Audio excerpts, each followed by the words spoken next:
ஆத்ம வணக்கம். போன பதிவுல என்னுடைய குருநாதர் கிட்ட ஒரு மனிதனுக்கு ஏன் கஷ்டம் வருது, இந்த கஷ்டம் எதுக்காக வருதுன்னு பார்த்திருந்தோம். அதை தொடர்ந்து இந்த வீடியோல நம்ம மனிதர்களா பிறந்த நோக்கம் என்ன, ஏன் நம்ம இங்க இந்த பூமியில மனிதர்களா பிறந்திருக்கோம், நம்மளுடைய உண்மையான குறிக்கோள் என்ன, நம்ம என்ன பண்ணணும், மனிதனா இந்த பூமிக்கு வந்துட்டோம், நம்ம என்னதான் பண்ணணும். இப்போ நம்ம இதுக்கு முந்தைய பிறவியெல்லாம் 5 அறிவு ஜீவனா பிறந்திருப்போம், 2 அறிவு ஜீவனா பிறந்திருப்போம், ஓரறிவு ஜீவனா கூட பிறந்திருப்போம். இந்த பிறவியில 6 அறிவு ஜீவனோட பிறந்திருக்கோம். ஏன்னா 5 அறிவு ஜீவனா பிறக்கும் போது நமக்கு சிந்திக்கக்கூடிய அறிவு கிடையாது.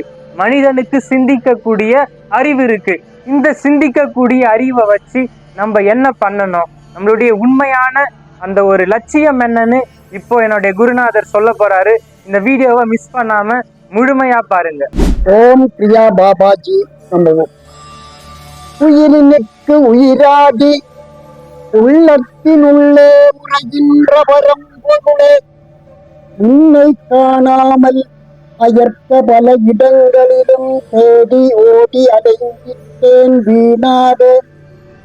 அறிந்தேன் இன்று அன்புருவாம் குருநாதர் அருளினாலே என் உணர்வை எமக்குள்ளே திருப்பிவிட்டேன். இன்பமே வடிவான உன்னை கண்டேன். இனி பிறவா பெரும் பேற்றை பெற்றேன் ஐயா. இனி பிறவா பெரும் பேற்றை பெற்றேன் ஐயா. அனைவருக்கும் அடியனின் அனந்த கோடி நமஸ்காரம். மனித பிறவி மனதுடன் சிந்திக்க கூடின கழிவுடன் எதற்காக கிடைத்தது? இதுதான் நமக்கு கேள்வி. 84 லட்சம் ஜென்மங்கள் வந்தார், வளர்ந்தார், போனார். அவங்களுக்கு எந்த கேள்வியும் வரல. அறிவிருந்ததினால அவங்க வாழ்ந்து போயார். ஆனால் மனிதனுக்கு சிந்திக்க கூடின ஒரு மனது கொடுத்தது எதுக்கு? நீ சிந்திச்சு உன்னை தெரிந்து கொள்ள வேண்டும், இல்லையேல் கடவுளை தெரிந்து கொள்ள வேண்டும், இல்லையேல் இந்த பிரபஞ்சம் எப்படி வந்தது என்று தெரிந்து கொள்ள வேண்டும். இதற்காகத்தான் மனிதனுக்கு மனது என்று சொல்லக்கூடிய சிந்திக்க கூடின ஆற்றல் பவர் கிடைத்தது. ஆனால் நாம் என்ன செய்து கொண்டிருக்கிறது?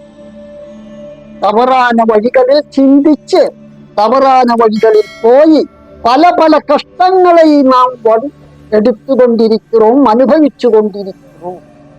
இதற்காக நமக்கு மனம் கிடைக்கவில்லை.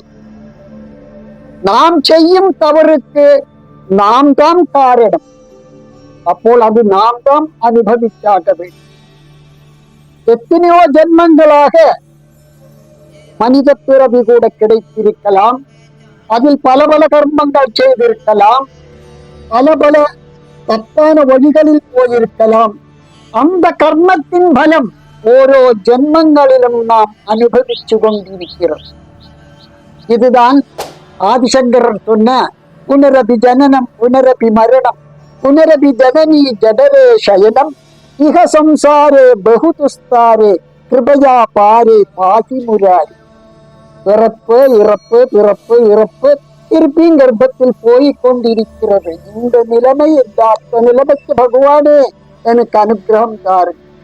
வாயால் சொல்லி பிரயோஜனம் இல்லை. அதற்காக நீங்கள் பாடுபட வேண்டும்.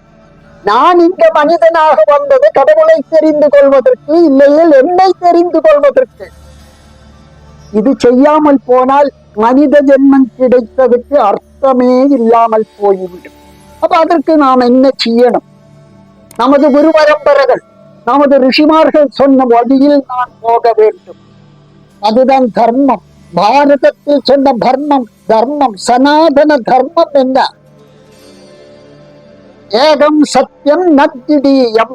கடவுளை பற்றி சொல்லும் பொழுது நமது குரு பரம்பரை சொன்னதுதான் ஏகம் சத்தியம். சத்தியம் ஒன்றுதான் இருக்கிறது, கடவுள் ஒன்றுதான் இருக்கிறது. நத்திடீயம், இரண்டாவது கிடையவே கிடையாது.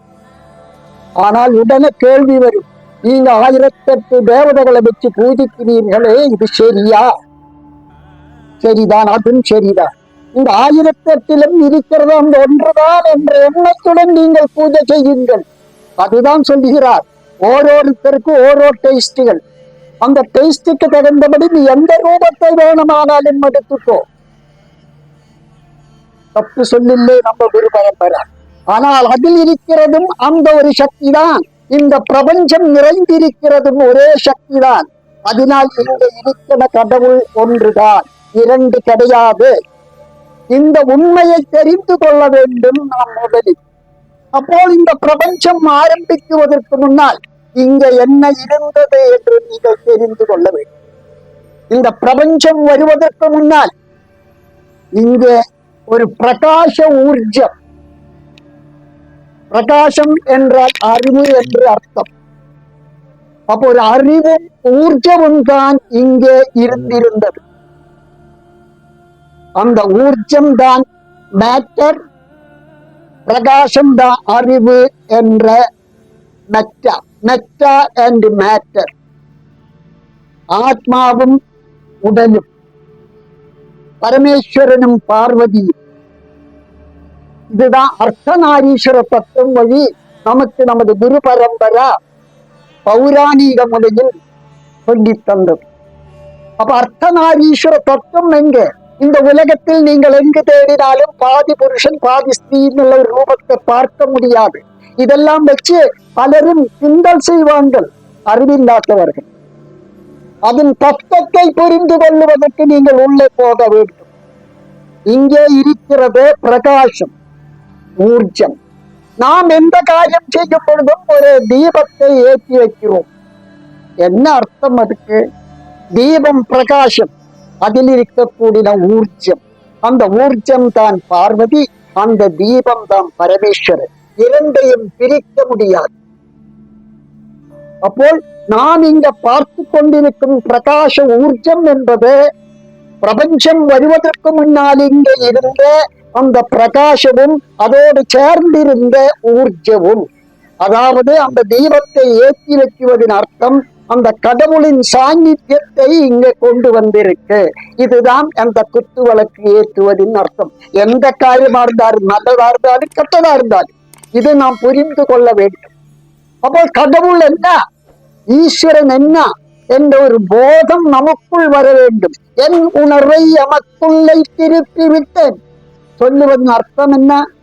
இப்போ நம்ம உணர்வு உலகத்தில் எல்லா இடத்திலும் ஓடிக்கொண்டிருக்கிறது. மனது ஆயிரக்கணக்கின் ஆசைகளை கொண்டு வைக்கிறது. அப்ப என்னாச்சு? கடவுளை சிந்திக்கிறதுக்கு நம்மளால் முடியவில்லை. ஏன்னா நம்ம பல எண்ணங்களில், பல விஷயங்களில், பல பொருள்களில் நம்ம மனம் ஓடிக்கொண்டிருக்கிறது. அந்த நிலைமையை மாற்றி நமக்குள்ளே இருக்கக்கூடிய கடவுளை நாம் தியானிக்க வேண்டும். அதுதான் பிரகாச ரூபேணா, ஆத்ம ரூபேணா நமக்குள்ளே இருக்கிறது.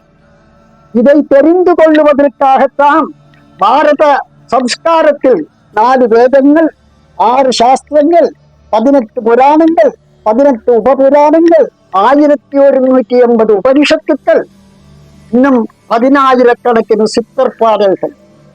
இதெல்லாம் எதற்காக? You love your self.